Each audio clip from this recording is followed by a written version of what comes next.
तर हे गुणाकाराचं गणित दिसत आहे, हे सोडवायचं आहे तुम्हाला. कोण येतं सोडवायला? पूर्वी येतं.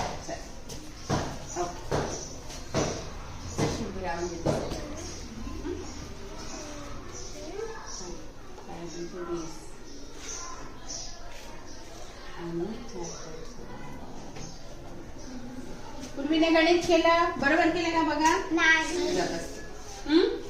काय चुकलं? तिने हातचा नाही घेतला.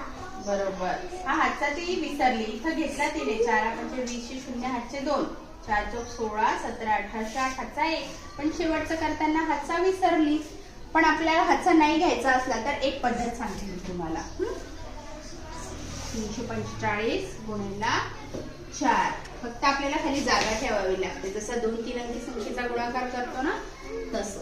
4 पंचे 20, 4 चौक हे 20 अशीच लिहून टाकायची. 4 चौक 16, 16 लिहिताना 6 या 2च्या खाली, दशकाच्या खाली. हा एकक आहे ना, हा दशक. 4 त्रिक 12, हे 12 इथे लिहायचे. बरोबर, जसं आपण नंतर यांची बेरीज करायची.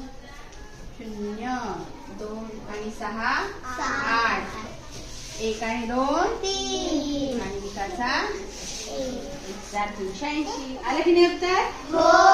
आणि ही पद्धत सोपी. जर तुम्ही हातचा विसरत असले तर जोपर्यंत तुम्हाला हातचा लक्षात ठेवायला थोडं अवघड वाटतं तोपर्यंत, मग एकदा हातचा लक्षात ठेवायची सवय लागली तुम्ही असंही करू शकता. पण काही वेळ तुम्ही एकक दशक संख्यांचा नियम लक्षात ठेवून बरोबर दशकाखाली ती संख्या घेऊन असं करू शकता. चालेल? ठीक आहे.